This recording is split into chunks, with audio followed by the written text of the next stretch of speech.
All right, I put the wrong title for the good afternoon, everybody. We'll wait a few seconds, but I put the wrong title. I ran last Thursday's title, so I apologize for that. We'll be talking a little bit about the local RTM and also this 1% tax being proposed in Connecticut on property. But yeah, sorry about the wrong date and wrong title. I put those up too late, and that'll change after the fact. So you are not going back in time. You do not have the wrong date, despite our turn back this weekend. So, hi guys, good afternoon. This is the Steve Mazzacane podcast. It is 4:01 on Monday. I hope everyone had, there's no reason not to have had a great weekend. It was phenomenal weather. Today hit you like a holy God when you opened the door this morning. The wind was all over the place, cold as hell, but really, thankfully, you got some time outside over the weekend. I got a lot of walks in, a lot of outside exercise in, and so pretty happy with the weather we had. But I actually look now. What is the upcoming weather for this week?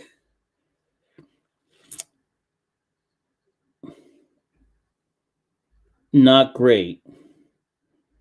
Looks like you have a decent, Friday, warmer on Thursday, but then rain, so it's not going to help you much. So it's kind of a miserable, cold, not a very pleasant week. So we have that. In any event, and I'll do my daily check on how bad my stocks are doing. Amazon actually did good. I bought GE last week, so I'm actually doing really good on GE on a dip, and Amazon actually bounced back to end of the day. So not a bad day at all. In any event, glad to be here, glad to be back, and I hope everybody had a great weekend. So to talk about a couple of things, one thing I want to talk about from last week is, we have talked about local. We'll talk Branford first. And the Democrats have put up their candidate, Tom Brockett, to run against what will likely be Jamie Cosgrove. He has not formally announced that he's running yet, but he's running. I don't think anybody would be surprised when he finally does announce. This idea of starting an election in March, or really they filed the end of February, is kind of ridiculous, but I guess they're the challengers and they can do what they want. And it'll be an uphill battle for them. But we got a sense already in seeing Tom Brockett's behavior for the last year and a half, especially, or a couple years, the stuff he's put forth, the statements that he's made at town meetings. I will just make a blanket statement. In my experience covering him and seeing him in his statements, he is not honest. He has no problem falsifying history, speaking, quite frankly, out his ass on many, many topics. I'll support that with as much video and statements as you want, but it goes back all the way to an issue with Crescent Bluff where he took credit for something he had nothing to do with. Multiple proposals he put out for resolutions that were ridiculous, an overwhelming desire to make things national. And when you have nothing to run on locally, I guess that's what you do. Maybe politically that's smart, but hopefully our town doesn't fall for that crap. In any event, I had spoken on a few podcasts ago, a few weeks back, on a proposal he put forward condemning the January 6th attack. Now, there's no question that was an attack on the country, very much, in my opinion, attributable to Trump. That's my opinion. I state that personally. That is what it is. The issue I have with it is this pushing national crap, the garbage from Washington, the national rhetoric of everybody going at each other constantly, pushing it to our town level. There's nothing we can do about it locally. Our legislature does not handle anything happening in Washington. We handle roads and senior centers and schools and paving and things on the local level. That's what we handle here in Branford. When you run for the representative town meeting, you run to handle local issues. If you want to handle national stuff, you want to get involved in the national shit, run for office. Call Rosa DeLauro. Let her know she has an opponent. Go ahead and call Chris Murphy or Blumenthal. Let them know they have an opponent in the next election, if you want to do that. But the Democrats on the RTM, and by the way, to those that are not all that familiar with politics in Branford, we have both parties. Jamie Cosgrove is a Republican, was a lifelong Democrat, by the way. Republican, and anybody who knows Jamie Cosgrove, he's as non-political as it gets. Most of the Democrats in office, whether it be the Board of Finance, Board of Rec, Police Commission, Fire Commission, they all work extremely well with Jamie Cosgrove. It's extremely bipartisan. Everything works well. Everybody works together. Until you get to the RTM. And on the RTM, the Democrats are as, I don't know if I want to use the word obstructionist, but everything is always fucking political. And excuse the language there, but it's just annoying. Every single thing is, how do we get political points? How do we attack? How do we make stuff up? How do we, all the other Democrats in town on the same page, projects moving forward, roads getting paved, the town run well, mill rate went down, budgets handled perfectly, bipartisan as can be. And then you get to this group, and I believe there's 13 or 14 of them there, and Brockett is their leader, and it's just every damn meeting, it's the same crap all the time. And you just want to say, will you shut the hell up already? You live in a great town in spectacular fiscal shape. It's extremely well run. Everybody seems to get it, but this particular group of Democrats. And so they put forward at the end of the month, the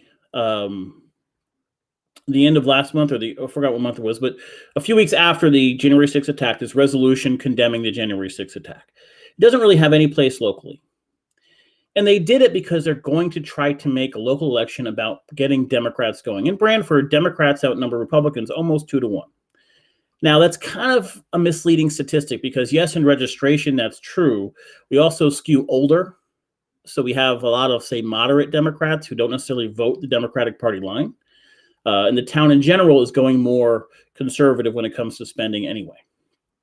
That being said, pushing national stuff locally is a political strategy. It's not about making a stand on anything. It's not about anything, your ethics or your code, whatever. It has nothing to do with that. It's all about, can this work politically to fire up our Democratic liberal base to come out and vote in a local election when they don't normally do so. Now, we know this is all a fraud because Tom Brockett put this forward. He also put a second resolution forward. And he put a resolution in favor of Black Lives Matter about 3-4 months ago. Two things happened. That resolution ended up going to the Board of Selectmen as well, where they said, we don't want to get involved in this. One of those selectmen who refused to support it was Ray Dunbar, who's his running mate. So Brockett put this forward, sends it to the Board of Selectmen. They read it. Jamie goes, listen, this is not something we want to handle locally. This is not our business. Turns to Dunbar and says, do you have anything to say? Dunbar didn't say a word. So the guy he's running with put forward a resolution, didn't even support it. And then it never managed to get to the RTM. Brockett never sent it to the RTM. Why? It wasn't helpful politically. It wasn't helpful to be a big FU to the police department in Brantford that stood there as these groups said, defund the police, fuck the police on signs in their face. It wasn't good politically. So these resolutions have nothing to do with your ideological stance or how much you care about democracy or how much you care about equality. They have nothing to do with that. It has everything to do with how can I find a way to get political points and divide the town as much as I can, the same way Washington is, to win an election. That's what they're trying to do. And so on Wednesday, this thing comes up for debate. And I give a ton of credit to Ray Ingraham. Now, if you know Ray Ingraham, he's the majority leader on the RTM, a Republican. I have no problem admitting he's a friend of mine. Gave him a ride to the airport to go to Alaska to visit his son-in-law who's recovering from a serious injury. But I'm proud to have been my friend watching him on the watching him on the RTM, who basically said, this is an attempt to take Washington's crap and put it here. This is an attempt to divide us and bring the nonsense nationally, locally. Good for him. The Democrats gave their standard anger. Oh my God, how could he not stand for this? We all know the game. The best part of the night, though, and I just watched this video a little bit ago, was Chris Sullivan. Chris Sullivan is the former majority leader when the Democrats were in control. And so I put Brockett's dishonest. The stuff he says is false. Chris Sullivan I put in a little bit different category because Chris Sullivan's almost in on the joke. Like, he'll say stuff, but he knows it's just part of the political bullshit. Like, he's kind of, Brockett's a true believer, and we need to save the world bullshit. Sullivan's not dumb. He knows the game. So he quoted from me. And he gave this long quote, and his exact quote and accurate that anyone comparing the attack on January 6th to Black Lives Matter was crazy. It's a false equivalence. They're not even remotely in the same category.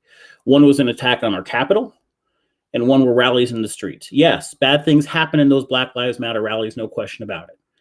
I think many people took advantage of those rallies to smash buildings. Some people died. It was awful.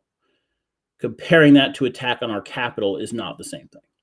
And he was right. And in that case, in quoting me, he quoted me accurately. The problem was the argument I have made had nothing to do with whether Black Lives Matter and that rally were similar or should be equated. The argument I've consistently made is let's keep the national crap out of our legislature. Let's keep the national garbage, the Fox News versus MSNBC, that we hate each other on social media crap, away from local politics. Because I assure you, nobody ran for the RTM saying, man, we got to save, our Capitol from being attacked. That makes no sense. And so this nonsense that they pushed, they put it again up on Wednesday, last week.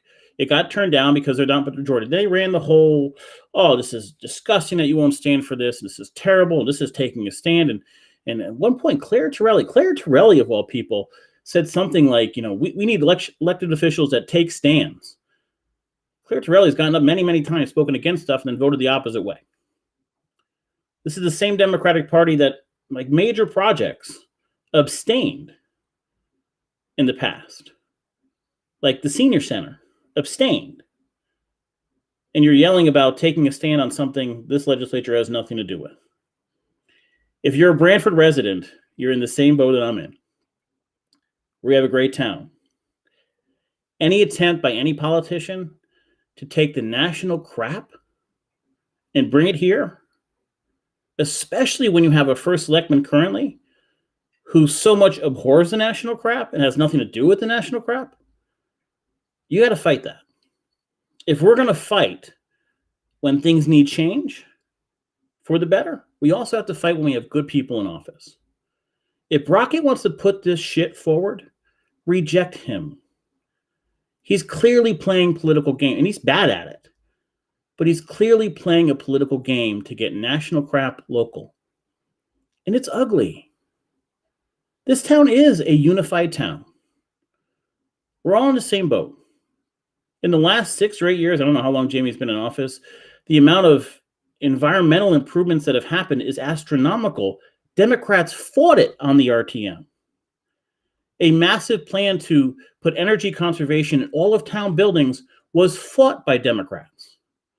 A plan to move the senior center and community house into one building, a massive conservation effort, was fought by the Democrats on the RTM. And again, I have to clarify, not all Democrats in town. Most Democrats in town are very much for these things and voted with Jamie Cosgrove and supported him in doing it. And it's not that they're sitting there saying, I support Jamie Cosgrove. It's that they went through an open process to get to that decision. So people were heard. Not everybody got their way, but they respected they were heard. And then it gets to the RTM, and the RTM fights things and tries to make things as disruptive and argumentative as humanly possible. And it's a group of 13 or 14 members on the Democratic side. It happens constantly, and it's bullshit. And you can ask yourself a very simple question. How is it that so many of these issues go to the Board of Finance? Here are the 3 Democrats on the Board of Finance. Joe Mooney, Democrat, he's the chairman, former state head of the basically state IRS, Revenue Services. Victor Casella, big Democratic donor, owns a huge business here in town. And Jeff Follett, who's run sales departments at multiple different companies. Very, very smart people, have been on there for years and consistently vote in favor of projects that are put forward by Jamie Cosgrove. Why? Because they make sense. They make sense fiscally. They address the needs of the town. They're logical. Budgets have consistently been unanimously supported on the Board of Finance or on a Board of Recs and police boards and fire commission boards. Why? Democrats, Republicans all come together. And then we have to get to the RTM, the representative town meeting, the town legislature. And we have the Tom Brocketts of the world. and everything has to be a nightmare. Everything has to be divisive. And if you don't agree with him, you're evil and terrible and you hate puppies and children. And there's these long, ridiculous, drawn-out speeches that make no sense. Now, Chris Sullivan, thanks for quoting me. I appreciate getting so much credibility from a group of Democrats that have often not spoken highly of me. I'll take that. You should probably know that most of our listeners happen to be Democrat. Certainly, the vast majority of our financial donors are Democrats. By far. I'm a Democrat. But I don't agree with the actions of the Democrats on the representative town meeting almost every meeting. Because you have 3 or 4 people who lead it, and then you have 7 or 8 or 10, whatever it is, that follow them blindly. Keep the crap from Washington. Keep the crap from the national debate and nonsense. Keep the crap from Fox News and MSNBC and all that nonsense out of Brantford. There is nothing good that can come from bringing those nonsense issues, to Brantford. And if you're wondering, were they really making it political? The head of the Democratic Party in Brantford wrote a letter condemning the Republicans for not supporting that resolution in the New Haven Register.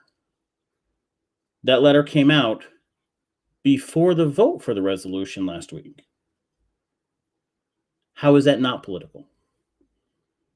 That's bullshit. That's all it is. And it doesn't just apply to Brantford, it applies everywhere. When people are trying to make it national, that's their strategy to win an election. And that's all we saw again. And if you're a Republican, and listen, some Republicans took the bait, and started talking about national crap. And why? The leader didn't. Ingraham said, I'm not going there. Cosgrove ain't gonna never go there. But there's some members that got up and fought back, and how come you didn't go on to Black Lives Matter? There's no equivalency there. It's all nonsense. It just doesn't belong here. Democrats want that fight. Don't give it to them. When you have something good going, you keep it going. You fight for it. It was just interesting when I got over the weekend, somebody said, oh, your name came up. And I'm like, my name came up. And then it was in support of this resolution. I'm like, how is my name? I clearly spoke against taking that crap here. I was live. We were on camera with Sean Scanlon and then Christine Cohen during that attack, or just after that attack. That attack was ridiculous. Absolutely, in my opinion, driven by Trump. Absolutely an attack at our Capitol. There were people who wanted to overthrow the government. It was ridiculously planned, absurd, but it cost lives, put lives of Democrats and Republicans at risk. No question. And there's no question there was no equivalency between that and Black Lives Matter. That said, we can have that conversation here. The Democrats can have that conversation in their living room. But when you're elected to the representative town meeting in Brantford, we cover Brantford issues. We talk about Brantford issues. We don't play this game or write letters to the Register condemning people for not agreeing with us on a national issue before that thing even took place in a vote. That doesn't make sense. We don't play this game where one national issue comes forward, but the other one wasn't quite advantageous politically, so we're going to get rid of that one quickly, like Brockett did, the game he played. Give me a break. We're all over that. You don't need that crap. Okay, that being said, we also got news over the weekend or to the end of last week that school is going to be back open pretty soon. We did get finally a letter from Hamlet Hernandez talking about school reopening. We're kind of the last school to do it, but there are some caveats. Like there's been an extension of the closures at Indy Next School for the next week due to some COVID-related issues. There are other concerns about some numbers going up in the state. So yes, the plan is to reopen, but keep a close eye on what these numbers do and other decisions that are made, and certainly other districts as well. So I also want to talk about today this 1% tax. We talked about this briefly in the past. I have mentioned many times on this podcast that our state government is less Democrat versus Republican, and more about our cities versus our towns, New Haven versus Brantford and Madison and Guilford.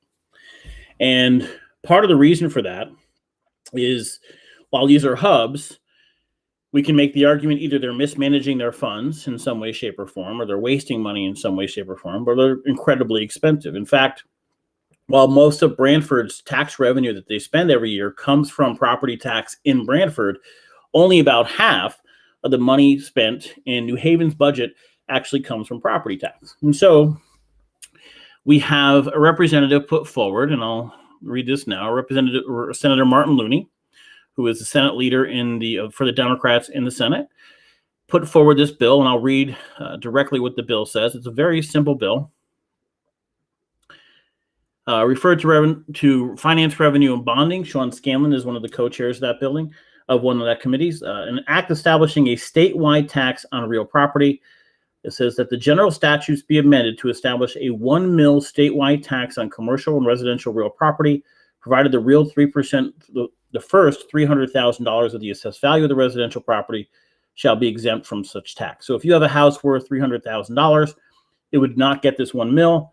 If you have a house worth $400,000, you would get 1 mil in additional tax on the $100,000 difference. So $300,000 exempt from whatever your property value is, in an additional mil. So in Brantford, where the mill rate's about 30, it would go up 1. So 1/30th, what is that? 3.3% increase in property taxes on any valuation over $300,000. Somebody were calling the millionaire's tax, but clearly, or mansion tax. I'm sorry. Most houses. Once you get to Guilford or Madison, they're almost all over $300,000, and many homes in Brantford that would impact. So what is the purpose of this? So it doesn't really say. The statement of purpose is to establish a statewide tax on commercial and residential real property. It doesn't really give a reason or what to do. It raises more money. And what we know is that raising more money is about getting more money to the cities. So the question is, so Jonathan makes a good point on assessed value. Yes, 70% of the assessed value would be down to $300,000. So anything assessed over $430,000 essentially would be taxed. That's correct. Good. Thank you for bringing that out, Jonathan.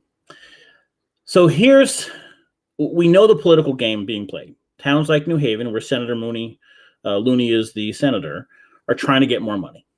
There's an interesting article in the New Haven Independent, and apparently they just saw 60% of property in New Haven is now tax exempt. That's things like Yale, and whether it's Yale Hospital or Yale University or other nonprofits that own a ton of property, real serious real estate, like prime locations that are paying nothing in taxes. And so there's a few arguments that could be made here. Much of the property in Brantford, North Brantford, East Haven, go to West Haven, Orange, are propped up to a certain extent by New Haven. How many people do you know work at Yale, whether university or the hospital? And all these bedroom communities around these cities are benefited significantly by having these huge economic, whether they're nonprofit or not, hubs in that New Haven town. So there is some logic to maybe these towns should be supporting New Haven a little bit more. Also true is that we already do. We looked at about 2 weeks ago the number of ECS dollars, education dollars, that come back from the state to the towns. Brantford's like $1.8 to $2 million a year. I believe New Haven was in the $250 to $300 million range. So it's not remotely close. We are already spending a ton of money to New Haven. My significant issue with this bill comes back to an old American adage: taxation without representation. How much more tax dollars should we be spending from Brantford, from Guilford, from Madison, from Milford, Orange, West Haven to New Haven without having any say in the decisions New Haven government is making? I don't know if they're wasting money. I don't get to vote on that.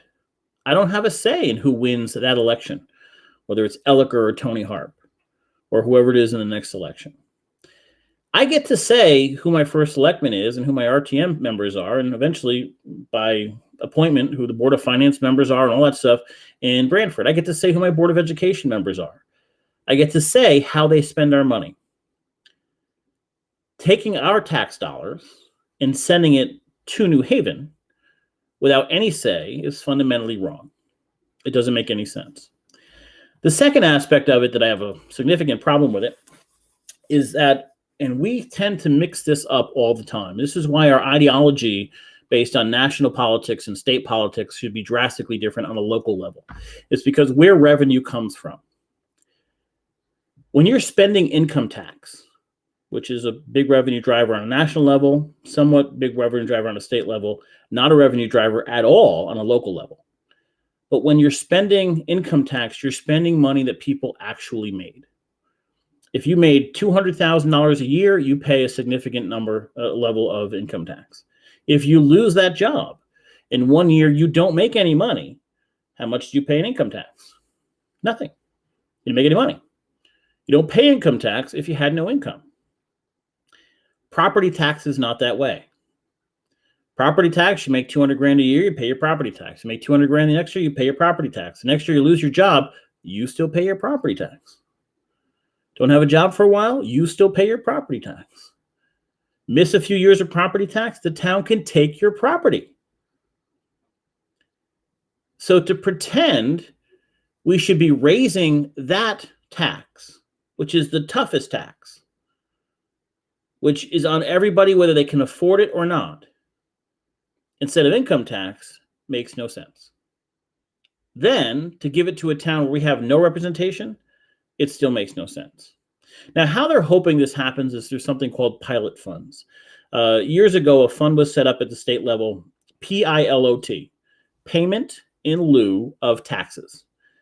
And the state would reimburse towns for property that they had that was tax exempt. So a major nonprofit got a property, didn't pay taxes. This pilot fund set up by the state would fund that town. Wasn't 100% of the taxes they lost, like 80%. And if it was a state-run building, I think it was 50%, in that ballpark.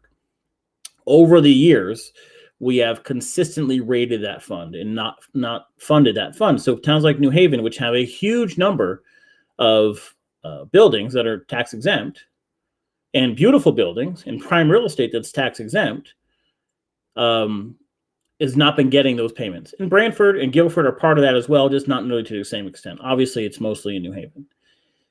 So the question is, when Lamont first took office, when he was first running, there was talk about finally finding a way to tax Yale in some way, shape, or form. Lobbyists cut that down. But at what point, when you have, a $20 billion endowment? When you're sitting on a ton of money, when you control billions of dollars or hundreds of millions of dollars of property in a city, do you say, hey, let's tax the suburbs more instead of finding a way to get revenue from the extremely huge corporation that avoids property tax in our own town? How does that make sense? I think it's easier for Martin Looney to say, let's tax other towns instead of my own constituents, instead of going through the difficult process of finding a way to raise revenue from the people who live in my own district. That's cowardly. That's nonsense. Do I think this will pass? No. But what tends to happen is some version gets put forward and it won't pass this year. Then next year they alter it a little bit, another version gets put forward and it doesn't pass then. 3 or 4 years down the road, something happens where, oh my God, we're in sore straits, it's a terrible thing, we have to do something, we end up passing something. Do I think Robin Comey will vote for this? I don't. I'll ask her. Do I think Sean Scanlon will vote for this? I don't. I'll ask him. I don't think Christine Cohen will vote for this. Be voting against their own constituents. But when this starts coming up every year, where they say, hey, I don't want to tax my own group, people in my own town, I'm going to try to tax other people, eventually something may happen. And it's time for Democrats, who have the majority, to stand up and say enough. They have kept Looney, not Mooney, as the majority leader in the Senate. How long can a guy keep putting proposals up to tax people who are not his constituents and raise their property taxes as a ploy for him to get money and still be in a leadership position? Now, if they talk about raising income taxes, that's a different discussion. Because at least with income tax, there's people who've actually made the money that year. If you have $1 billion in the bank, not invested in anything, just in the bank, and you make $0 the next year, you still have your billion. You don't pay any taxes. If we find some way around that, I'm okay with it. If we find some way to tax the people who have money, sure.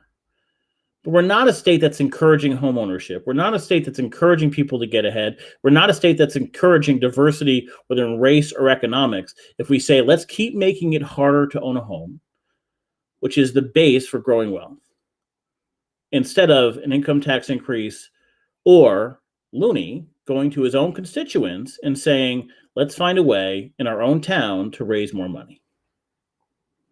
His problems should not be our problems. Yes, New Haven does help property values here. No question. But we balance our books.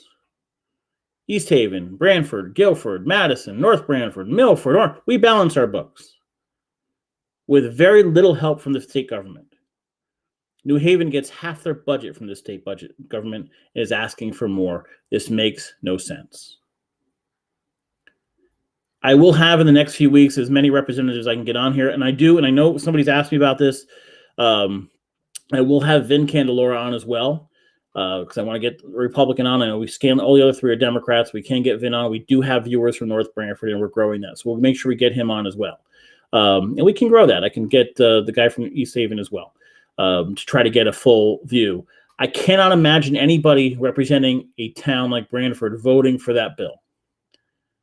But these things tend to grow.